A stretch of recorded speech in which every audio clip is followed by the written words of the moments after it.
Well, hello, play cousins. This is Auntie Michelle, and today we are together again for another Black Book Joy. And today is such a special day.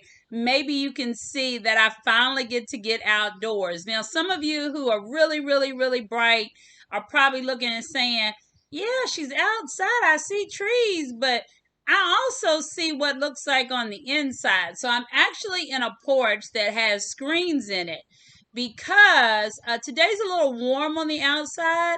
And in order for me to be able to see you and you to be able to see me, it was best that I had some shade so that we show up on the screen. And so I am inside of a porch that's screened in, but technically I'm still outside. And either way it goes, I'm super excited today because today I get to come with you on a journey to learn more about what I hear a whole lot of people talking about this week. This event, this special day, this celebration, this holiday called Juneteenth. Juneteenth is the topic of our Black Book Joy today. And we're going to do it with a great book and a craft. And we're going to do it by letting you decide how you celebrate Juneteenth. Now, I have to start with a little bit of I think the word is disclaimer. It's something that you tell everybody to kind of put them at ease, to be honest and transparent up front. Auntie Michelle used to not celebrate Juneteenth. For most of my life, I had never even heard of Juneteenth. When I went to college at Central State University, which is an HBCU, I learned a little bit about Juneteenth, but not a lot. And after that, I remember a couple of local churches having Juneteenth celebrations and really still not fully understanding what it was or being too interested. And it wasn't until the past couple of years, as we've learned more about our history, as people have taught us more, that I really started to investigate to find out what this Juneteenth was all about. Now, the good news is, just like I started to investigate, you can too. And we should always be in a frame of mind where we're thinking and we're learning and we're studying more and more about topics that interest us. So, my disclaimer today is that Auntie Michelle does not know it all. I hope you didn't think I did. And because I don't know it all, I talked to some people and I read some more books. I watched some videos and I truly tried to understand as much as I could about Juneteenth to talk to you today. But as much as I talked to and read about and watched and studied, I'm sure I don't know everything. And so if you see my video today and there's something that I left out, I want to make sure that in the comments section on this page, you let me know and you let everybody know what you know that maybe I left out. So that's the first disclaimer. The second disclaimer is, as we talk about Juneteenth, there's a lot of different opinions and a lot of confusion at this time. So Juneteenth was just really recently recognized by our federal government as a national holiday. At the same time, our local government here in the state of Kentucky and Louisville recognized it as a city holiday, which means that people get the day off of work. And everybody likes a day off of work, which is something that Juneteenth is really all about. The problem is many people feel as though we're not really honoring the people that Juneteenth is meant to celebrate and recognize in light of being happy just to have a day off of work. And some people are even concerned that if we're not careful, Juneteenth will become just another day when the only thing that happens is people get off work. The reason they feel like that is because right now, on the first year, when the majority of our country is celebrating and recognizing or aware of Juneteenth and the importance that it signifies, there's some really crazy stuff happening about the people that Juneteenth is about. Black folk, right? So we know that at this time in our country, there are people who don't want black folk to vote. We know there are people who continue to dehumanize and make black folk out to be bad people, that don't want them to have the same equal rights, that don't even recognize the importance of studying and learning about race and its history in this country, something called critical race theory. So there's so much confusion right now about celebrating this day at the same time recognizing that the things that are important about this day that really came out and should be recognized, people are trying to scoot to the side. I know it's a lot, especially if you're watching me and maybe you're a little bit younger, but I think you can get it. I think you can understand. And so today, as we read Juneteenth, I want you to keep in mind both parts of that discussion that I shared with you. That people are really thinking that this is a day that should be recognized. But people are also thinking that this is a day that we recognize the people this day is about by acknowledging, by saying they're important, their lives matter, and the things that matter to them should matter to all of us as Americans. So as we read our book today, I hope you keep those things in mind.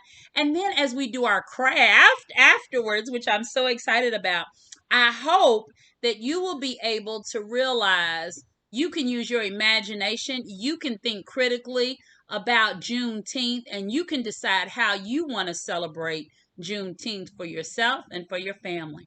All right, are we ready? Now, there's a couple of terms we want to talk about before we start. First, sometimes you'll hear people say the word slavery, and sometimes you'll hear people say the word slaves, and sometimes you'll hear people say the word enslaved people. Now, they don't usually like to say the word slaves because it seems like it seems as if that says that's who you are. You are or you were a slave. And slaves don't really have a choice about who they are. For the most part, that means that they were kidnapped, they were brought, they were forced to do something for someone else. And so most people like to use the term enslaved people instead to make sure that everybody knows we're people first that were forced to do something against our will, which is enslaved. But if you hear slavery, slaves, or enslaved people, we're talking about people who are not liberated, people who have not been set free, people who are still burdened down by another person or even another thought. Because in the year 2021, you know what? You can enslave yourself. You can enslave yourself by not thinking that you are as great and brilliant and wonderful as God created you to be. And so back then, enslaved people were people brought here from other places, most likely from Africa, to work in America. And they worked in America without ever being paid for their labor. And that's another big topic for us today because one of the reasons that so many people have conversations about celebrating Juneteenth is it's not something that most Black people ask for. Most descendants of slavery, most people who have great grandparents and grandparents who were slaves in this country, they didn't say, hey, we need a holiday to remember this. They asked for some other things. One of those big things is a word that's pretty big too. It's called reparations. And reparations is how you make up for the wrong you did to somebody in a tangible way, something you can touch or feel. And for us, reparations a lot of times means money, and it means being paid for all of the work that our ancestors did. So when we talk about today, Juneteenth, and you hear the term slavery, enslaved people, I want you to be thinking about, again, critically think about those two parts about, do we celebrate just because it's a holiday, Or should we still be fighting for what the people who have that holiday represent? Or should we be doing a little bit of both? Is there reason to do both? And so you get to decide when we read our book. So liberation, enslaved people, reparations, all big words that hopefully mean more to you after we've read our story today. Our story today is called All Different Now. All Different Now. Juneteenth, the first day of freedom. Take a look at those illustrations as I share with you that the author of the book was Angela Johnson and the illustration was by E.B. Lewis. And Angela was so excited to write this book, you guys. Angela Johnson, who is the author, used to spend a lot of time at her grandmother's house. And her grandmother was actually a slave and had been a slave. And when she was a little girl at her grandmother's house, she got to hear a lot of stories about what being a slave, enslaved, was like. And so she never got the chance to really ask about the day they found out about freedom and liberation. And so she took some time to think more carefully and put some words together in a book to express how maybe they feel. And E.B. Lewis is excited to write to illustrate this book. He's illustrated a lot of books before, but this one he felt like was going to be his hardest.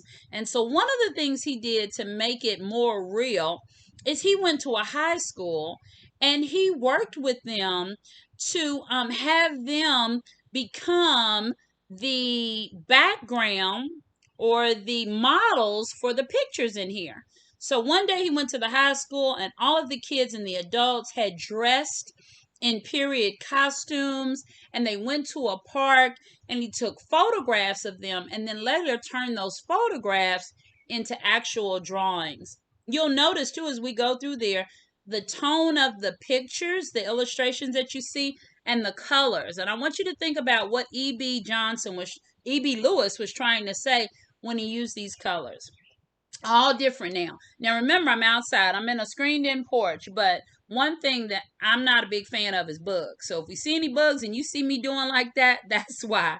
Let's start reading All Different Now. I can't wait to read this book. Juneteenth, the first day of celebration and freedom. A June morning breeze off the port blew the smell of honeysuckle past the fields and across the yard. It's June in our picture, and the air smells sweet. Oh, look. No words in this, but it looks like they're all in bed. Can you count the heads in that one bed? Yeah. I see about 4 heads in one bed. And nobody knew as we ate a little, talked a little, and headed to the fields as the sun was rising, that soon it would be all different. Just woke up going about their normal day. Nobody knew. Then we worked and worked and worked some more under the hot Texas sun. Texas, that's an important part of our Juneteenth history. Texas, the state of Texas.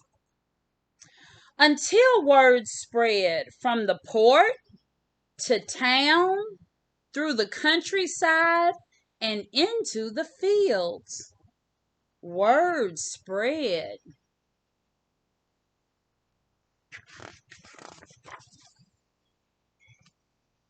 That a Union general had read from a balcony that we were all now and forever free, and things would be all different now.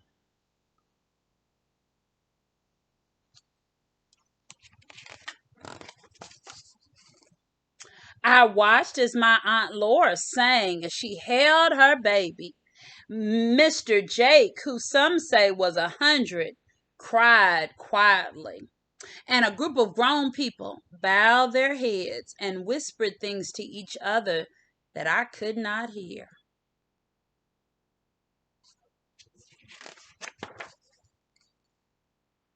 My mama held my hand softly and looked beyond as another breeze blew over and everything fell to a hush. But later,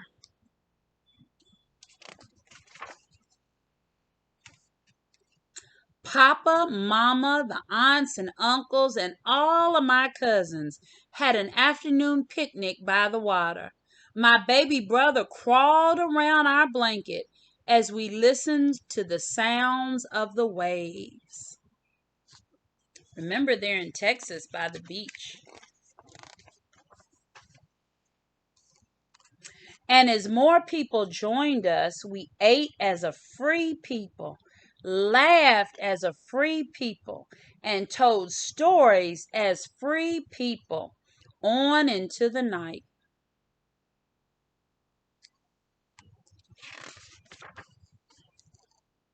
What was before would be no more.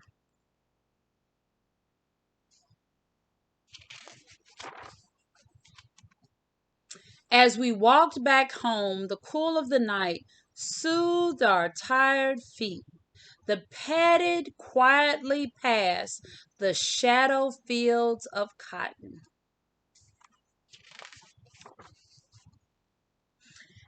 And in the morning, the smell of honeysuckle will wake me again, beside my sisters and brother, to a time that will be for all of us.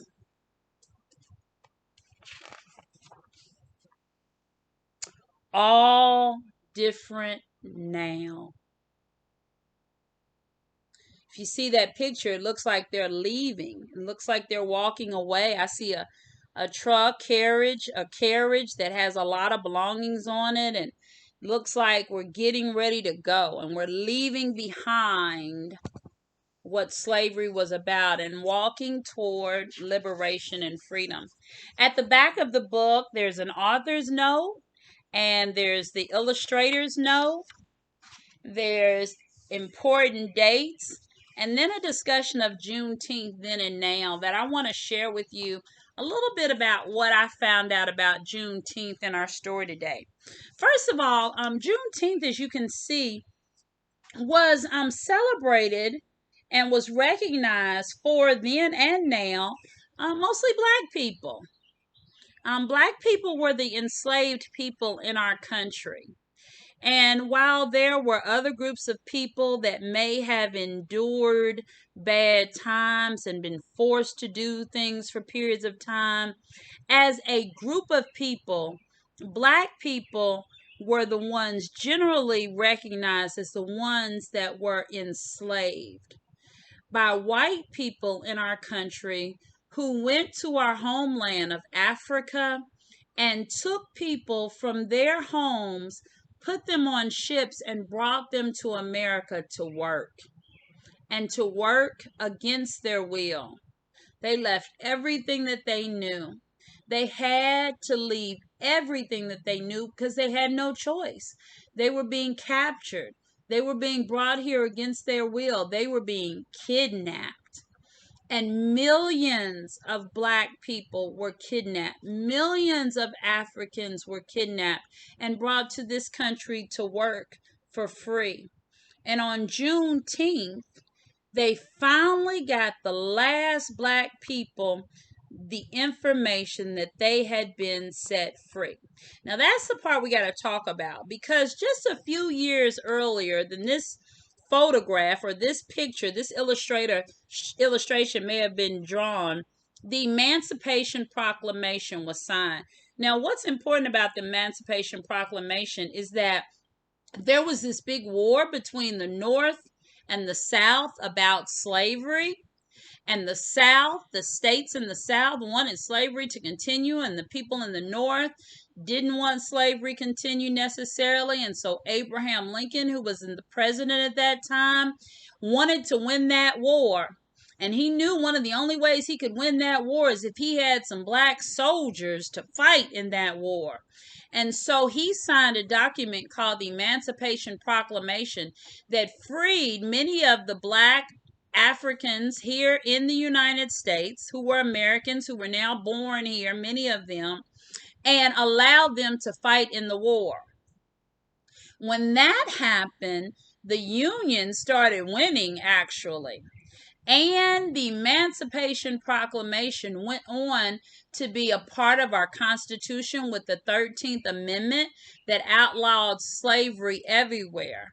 The problem was no one told some of the slaves, the enslaved people in Texas, they didn't get the word, even though their owners, the people who oppressed them and enslaved them, knew, they didn't tell them.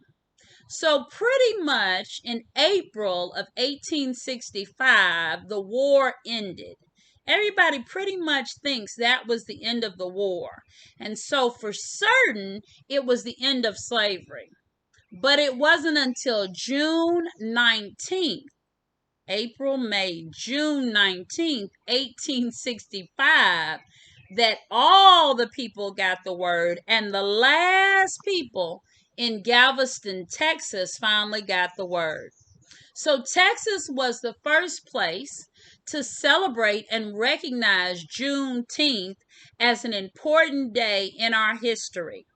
And it's ironic. Remember, I said use your critical thinking skills to think about the pros and cons, because today Texas is one of the states that has a bad track record of how they treat black people.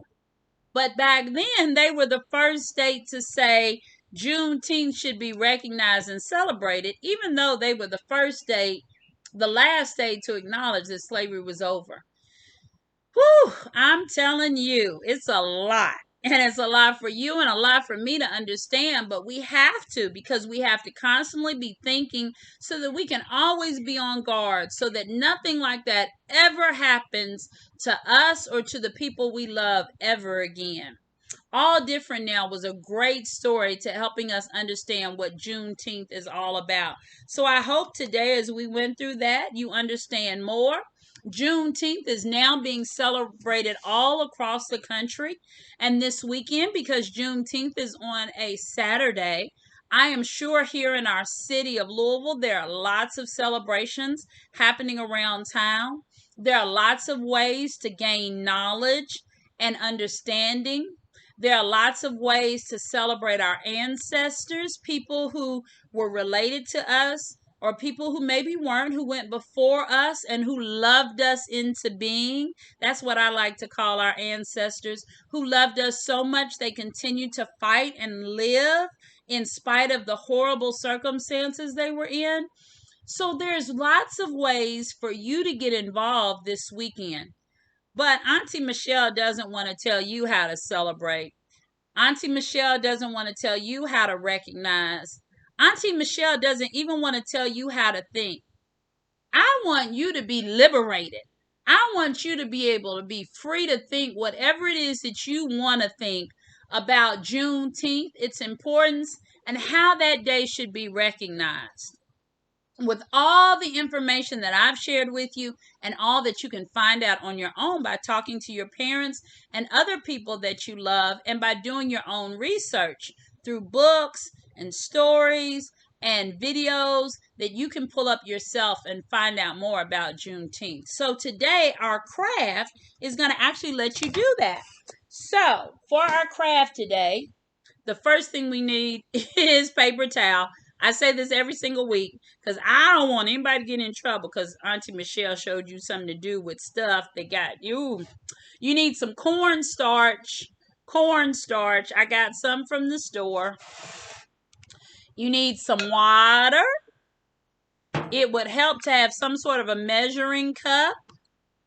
A big bowl maybe to keep it in. A paintbrush. And some food coloring, which I just happened to pick is red.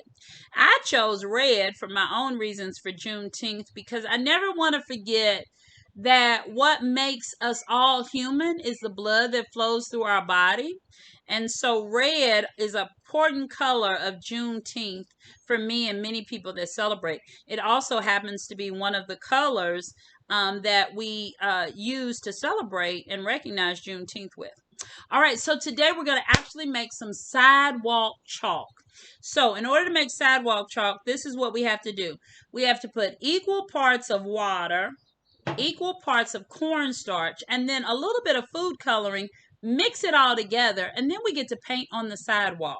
So let's do that now. So equal parts means the same amount of one as the other. So the same amount of water. So I'm going to pour my water into my cup. And I've got 1 full cup of water. You can maybe see that. Pour it into my container. And now I want to do the same for my cornstarch. I think it's so funny. On there it says no mess. I've never used cornstarch and not made a mess. I'm going to rip that part off though. And now I'm going to put it in my same measuring cup. Oh, see, no mess. See, that's why I told you better. Did you hear how I jumped? And I'm the one who would be mad at somebody. Oh, look at that. Just made a little old mess. Got on my knee, got on everything. Okay. All right, 1 part cornstarch. I'm equaling it out. So it's about the same. You see all that? Yep, I got it all over the table. All the backyard. I know who'll be cleaning today. All right, I'm going to put that 1 part in my 1 part of water.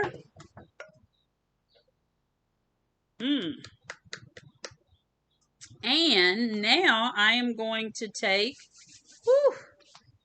messy. I'm going to take some red food coloring. And you never know how much food coloring you need until you put it in there to get it to the desired color. Oh, don't you just get frustrated when they give you these packages that have the top on so tight? There we go. Pour a little bit in. Ooh, that was a little bit more than a little bit. Close up my bottle because you don't ever want food coloring to spin. You talk about somebody who would be like your mom. Ooh, you talk about May. Ooh, if food coloring gets on stuff, ooh, food coloring is meant for food in the mix, like in baked goods and outside. All right, I got it. You see water, you see cornstarch, and you see red food color. And now you're going to see me mix it all up. Let me take it down just a little bit. Yep. Ooh, that's the thing with cornstarch. It gets hard very quickly. So you got to keep on stirring. Oh, you probably looking at this and saying, she's not really stirring. Yes, I am. Cornstarch gets hard very quick. I promise you, Auntie Michelle is stirring as hard as she can so it doesn't come out. But it gets hard. There we go. I think I'm getting some motion with it now. I had to break it up. Yes. Whew. That was a little workout. Okay, so now as you can probably see, and that's what I told you about color, it looks a little pink to me. And I don't want pink for my Juneteenth recognition. I want it to be more red. So that's when I'm going to add some more food coloring. Let's see if that'll help. I bet you all together I haven't even a teaspoon. I bet you it's more like I haven't even put a tablespoon. I bet it's just maybe a couple of teaspoons, if that. All right, I'm liking the color a lot more. I hope you like it too. Now I have some sidewalk chalk. I have sidewalk chalk that I can actually paint with. Now, sidewalk paint is even a better word than chalk. And now I can use this to color outside on the sidewalk. You know, you go to the store and you buy chalk, but all the time you don't have it. Well, now you got sidewalk paint and a paintbrush, and you can draw or color or write words that mean something important to you when it comes to Juneteenth. Now, Auntie Michelle's going to do something that I haven't done before. I'm going to try to take you with me to a part of my sidewalk where I'm going to actually paint with my sidewalk paint. So you ready to come with me? I hope so. Okay, I'm picking you up. Uh-oh. I'm picking you up. And we're going to leave this screened-in porch. And we're going to walk outside. And we're going to go where we can paint. I'm in my backyard. I see my cars. See, when I go outside, it's kind of hard to see me. So let me get in some shade pretty quick. Is that better? Okay. All right, you guys. We're out here in my backyard. And if you can see for a second in my backyard, here's my sidewalk. Can you see my sidewalk? I can barely see it. You can see my neighbor's trailer. And on my sidewalk, right here, if you can see, I'm going to paint with my sidewalk chalk. Oh, I hope you can see that. Can you see that? I'm going to paint the word Juneteenth using my sidewalk chalk. Now, I'm going to start with just the letter J, and then I'm going to pick it up because I want to make sure you can see it. And it's so hard for me to tell if you can see that or not, but I hope you can. And that's just the beginning of my celebration, recognition of Juneteenth. I think that Auntie Michelle is going to celebrate Juneteenth by learning more about it, and most importantly, by showing love to all of the people who have ancestors just like me, who had to be enslaved and one day heard the news that they were liberated. I hope you'll decide to do the same, but no matter what, Auntie Michelle loves you. This has been another episode of Black Book Joy. I love you. See you next time.